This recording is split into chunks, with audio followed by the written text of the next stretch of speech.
너희 권능 있는 자들아, 영광과 능력을 여호와께 돌리고 돌릴지어다. 여호와께 그의 이름에 합당한 영광을 돌리며 거룩한 옷을 입고 여호와께 예배할지어다. 아멘. 나는 전능하신 아버지 하나님 천지의 창조주를 믿습니다.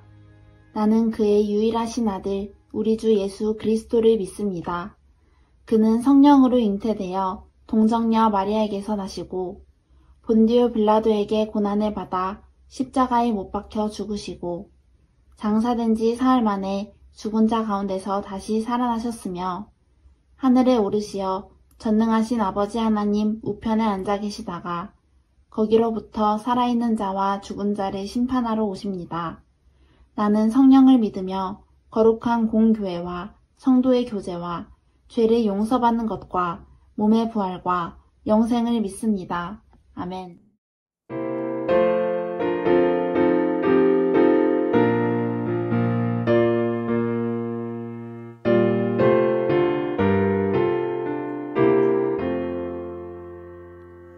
나 어느 날 꿈속을 헤매며 어느 바닷가 거닐 때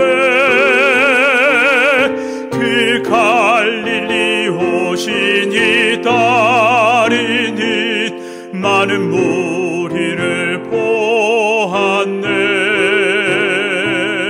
나 그때에 확실히 맹인이 눈을 뜨는 것 보았네.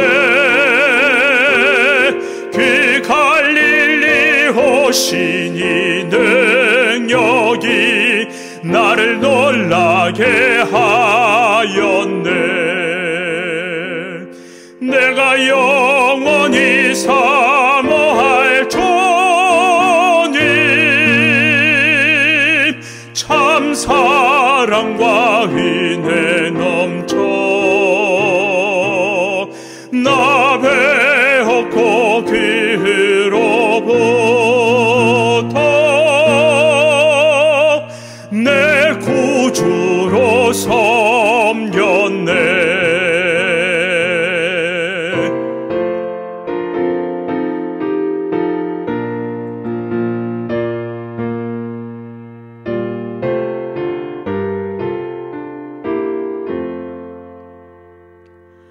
이 세상에 무거운 짐진 자 모두 주 앞에 나오라.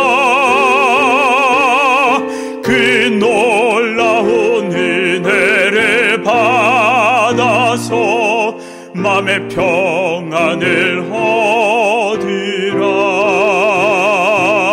나 주께서 명하신 복음을 힘써 전하며 살 동안 그 갈릴리 오시니 내 맘에 항상 계시기 원하네. 내가 영원히 사모할 주님, 참 사랑과 은혜 넘쳐 나 배웠고 그후로부터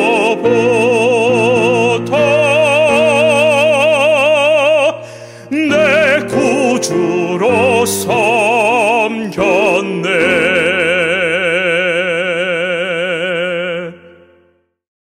그러므로 성령이 이르신 바와 같이 오늘 너희가 그의 음성을 듣거든 광야에서 시험하던 날에 거역하던 것 같이 너희 마음을 완고하게 하지 말라. 제가 담임 목회를 할 때 설교를 시작하기 전에 하는 설교 기도에 늘 했던 기도가 있습니다. 주님, 이제 우리가 주의 말씀 듣기를 원하여 다 주 앞에 있나이다. 능력의 말씀, 생명의 말씀, 사람을 살리는 말씀으로 말씀하옵소서. 주의 말씀을 들을 때에 옛날 광야의 그 백성들처럼 목을 곧게 하고 마음을 강팍하게 하여 일어나 대항하는 자들이 아니라 주의 말씀을 들을 때에 결단하고 일어나 순종하는 길을 가는 주의 백성이 되게 하옵소서. 이런 기도였습니다. 순종하는 길을 가게 하옵소서 하는 기도입니다. 목회자가 강단에서 설교를 할 때는 하늘의 천사들 들으라고 설교하지 않습니다. 온 세계에 퍼져 있는 모든 사람들 다 들으라고 설교하지 않습니다. 지금 이 자리에 여기 앉아서 이 강단을 향하여 앉아 있는 이 교인들 들으라고 설교합니다. 그러나 때로는 설교자가 당혹스러운 항의를 받기도 합니다. 오늘 설교를 나 들으라고 했다고 항의하는 항의를 받기도 합니다. 왜 설교로 사람을 치냐고, 오늘 그거는 나를 치는 설교였다고 그렇게 항의를 받기도 합니다. 오늘 우리가 읽은 이 본문 말씀은 옛날 출애굽하고 광야 40년 지나는 동안 그 백성들이 모세를 통하여 주시는 하나님의 말씀을 어떻게 들었던가 하는 것을 회상하면서 하시는 말씀입니다. 말씀을 그 사람들이 어떻게 들었는가 하는 부정적인 측면을 기억하면서 이제 신약의 신자들을 권고하고 경고하는 말씀입니다. 오늘은 이 말씀이 주어져 있는 히브리서 3장의 긴 맥락을 잠시 벗어나서 광야에 말씀 듣던 그 사람들의 태도, 거기에 초점을 맞추어서 하나님의 백성이 하나님의 말씀을 들을 때 어떻게 들어야 되는가, 우리는 어떻게 듣는가 하는 말씀을 잠시 나누어 보려고 합니다. 제가 목회할 때 한번 이런 일이 있었습니다. 주일 오전 설교를 열심히 하고 마쳤습니다. 문 뒤에 서서 이제 예배 참석하고 돌아가는 우리 성도들을 환송하고 인사하는 이제 그런 시간이었습니다. 쭉 인사를 하면서 나가는데 한 낯선 젊은이가 제 앞에 서서 악수를 했는데도 가지 않고 멈칫멈칫하면서 더듬거리면서 말을 했습니다. 오늘 설교 말씀이 꼭 자기에게 하는 말씀 같았다는 것입니다. 그러면서 너무 은혜가 됐다고 그럽니다. 그러면서 목사님과 말씀을 좀 더 듣고 싶은데 혹시 평일에 시간이 좀 있으시냐고 미안해하면서 조심스럽게 그렇게 이야기를 했습니다. 저도 갑자기 기분이 쓸데없이 좋아져서 좋은 기분으로 이야기를 하고 그 젊은이와 헤어졌습니다. 일주일 내내 기분이 좋았습니다. 내 설교를 듣고 은혜 받고 그 말씀이 자기에게 하는 말씀이라고 감동을 받고 그 말씀을 더 듣고 싶어하는 젊은이가 있었다는 것이 그냥 막연하게 기분을 좋게 했던 것 같습니다. 그런데 우리 중직자 가운데 한 사람이 매우 상처를 받고 목사가 싫어지고 목사가 나들으라고 설교했다고 그래서 괴로워하고 저에 대한 증오심을 품고 매우 하루하루 견디기 힘들어하는 날들을 지내고 있다는 것을 2주 후에야 알았습니다. 같은 곳에서 같은 목사가 같은 시간에 같은 자리에서 한 말씀인데 한 젊은이는 그 말씀이 자기에게 하는 말씀이었다고 너무 감동을 받았다고 더 듣고 싶다고 하는 사람이 있는가 하면 중직자 가운데 한 사람은 그 말씀이 나 들으라고 했다고 그것이 상처가 되고 분이 되어서 힘든 하루를 2주 동안이나 보내고 있다는 것을 나중에 제가 아는 것입니다. 금방 제가 말했듯이 저는 늘 그렇게 기도했습니다. 주님, 이제 우리가 주의 말씀 듣기를 원하여 다 주 앞에 있나이다. 능력의 말씀, 생명의 말씀, 사람을 살리는 말씀으로 말씀하옵소서. 주의 말씀을 들을 때에 옛날 광야의 사람들처럼 목을 굳게 하고 마음을 강팍하게 하지 말게 하시고 주의 말씀을 들을 때에 결단하고 일어나 순종하는 길을 가게 하옵소서. 이렇게 기도했습니다. 정상적인 목사라면, 그리고 상식이 있는 목사라면 강단에서 누구를 치기 위한 목적을 가지고 설교를 하지 않습니다. 그렇게 하면 그건 정상적인 목사가 아닙니다. 제가 신학교에서 가르치면서 신학생들에게, 목회자들을 모시고 세미나를 하면서 목회자들에게 늘 강조하는 것 가운데 하나가 그것입니다. 목회자는 마음에 분노를 품고 설교를 하거나 어떤 상처를 안고 그 상처에 대한 반응으로 강단에서 설교를 하면 절대 안 된다고. 그것은 손해보는 일 정도가 아니라 그것은 범죄 행위라고. 하나님의 말씀을 그의 백성들에게 선포하는 거룩한 자리에 서 있는 사람으로서는 무서운 죄라고 그렇게 말하곤 했습니다.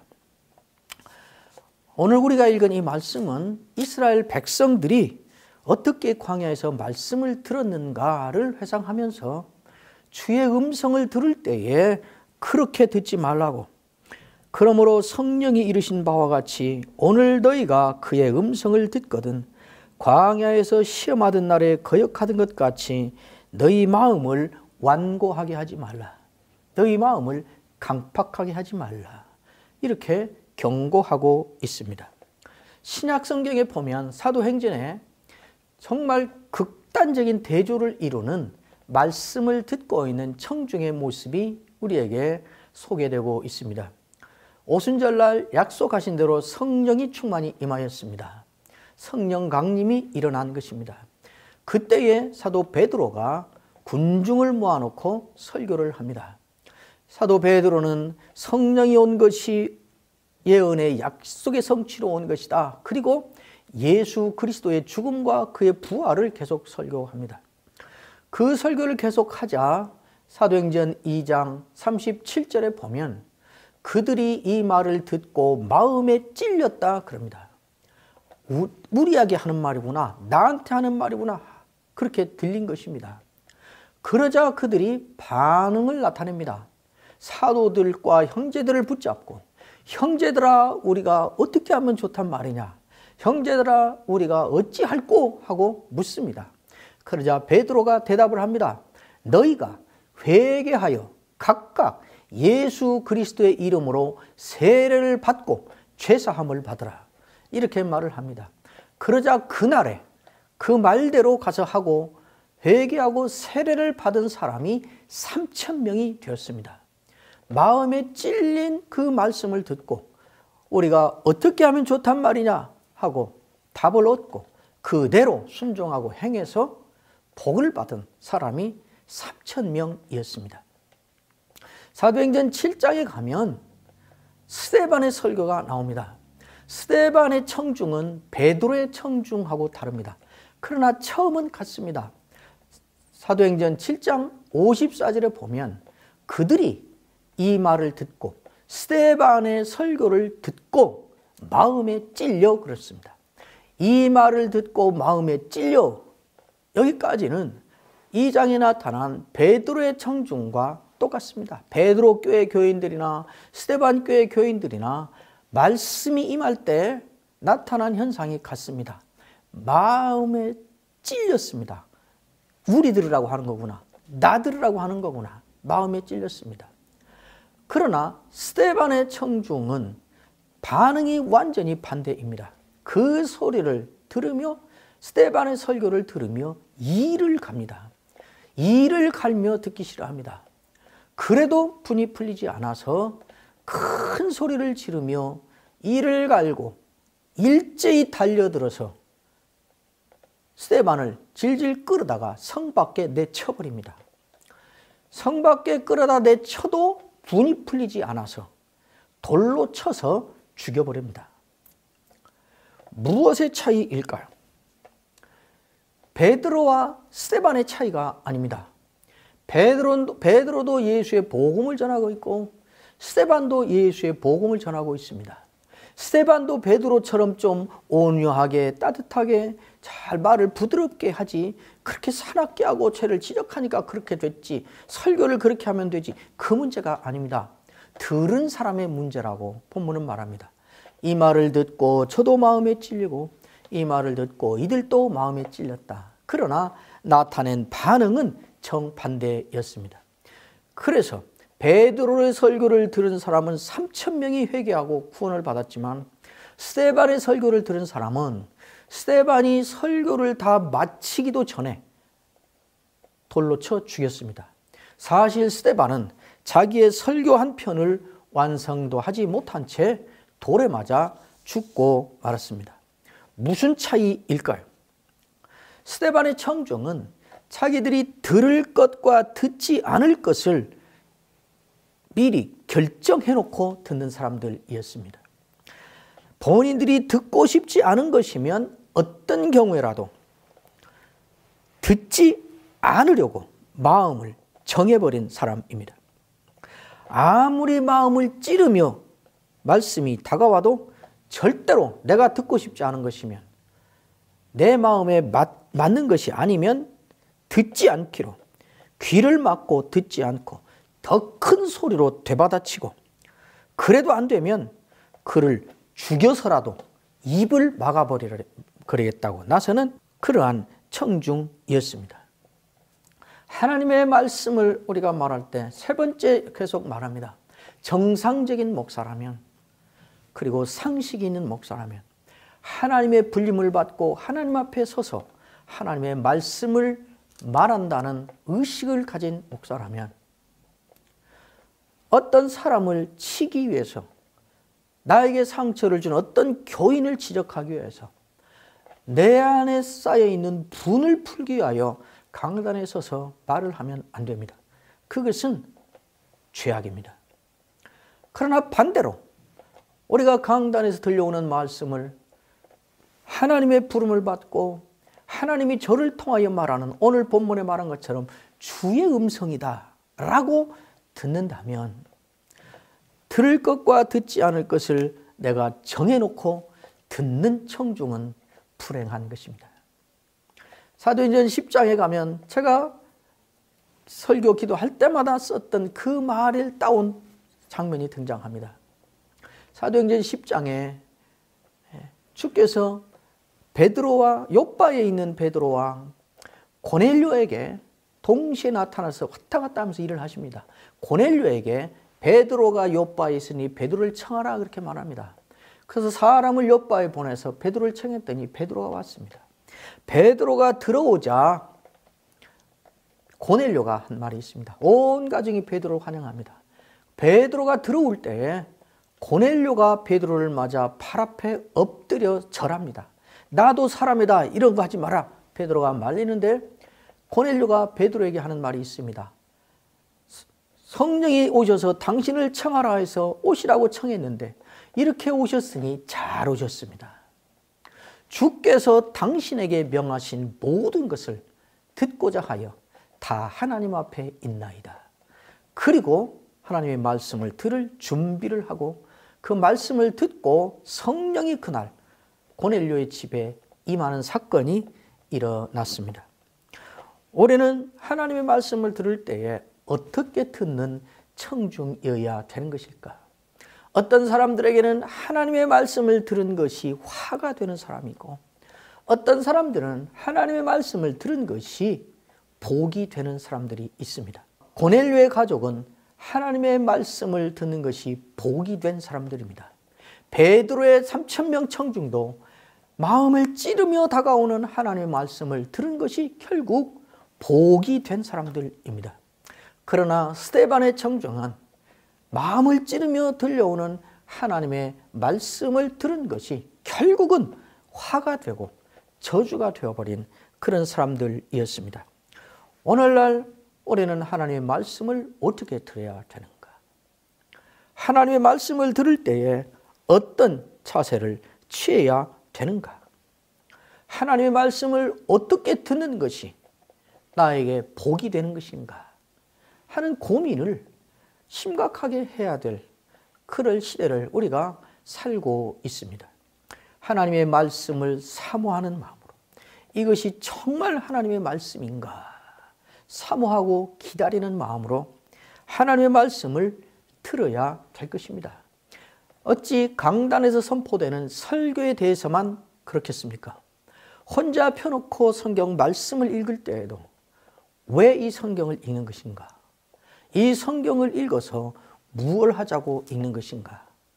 이 성경 말씀을 읽는 것이 어떻게 내게 복이 되게 할 것인가? 강단에서 선포되는 음성으로 들리는 하나님의 말씀이든지 내가 조용히 펴놓고 읽는 기록된 하나님의 말씀이든지 조용히 기도하는 가운데 문득 떠오르는 하나님의 말씀이든지 하나님의 말씀에 대하여 우리는 어떤 태도로 어떤 자세로 드려야 되는가?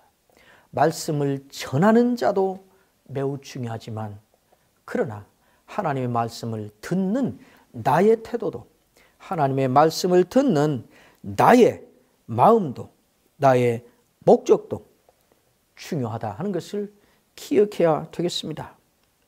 그러므로 성령이 이르신 바와 같이 오늘 너희가 그의 음성을 듣거든 오늘 너희가 그의 말씀을 듣거든 광야에서 하나님을 시험하던 날에 그 백성들이 한 것처럼 그 백성들이 거역하려는 마음으로 들은 것처럼 너희 마음을 강팍하게 하지 말라. 너희 마음을 완고하게 하지 말라. 하셨던 이 말씀을 간직하고 하나님의 말씀을 들어야 하나님의 말씀을 들은 것이 우리에게 복이 될 것입니다.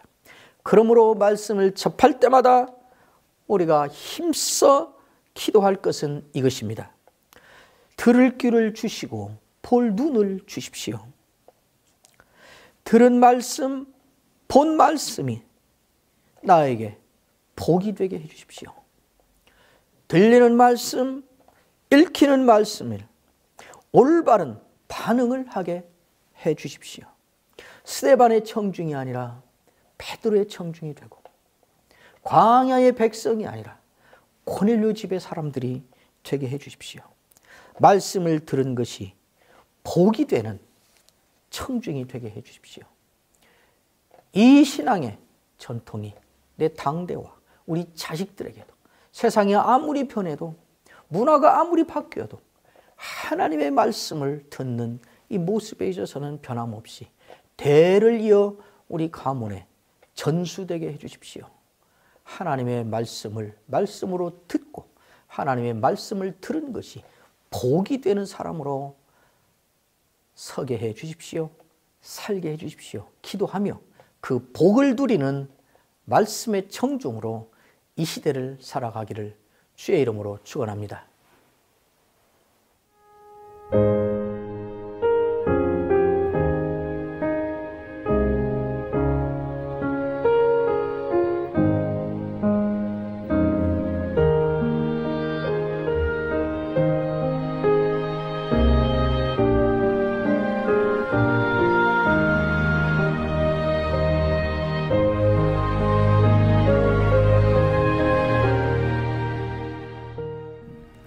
여호와는 내게 복을 주시고 너를 지키시기를 원하며 여호와는 그 얼굴로 내게 비추사 은혜 베푸시기를 원하며 여호와는 그 얼굴을 내게로 향하여 드사 평강 주시기를 원하노라. 아멘.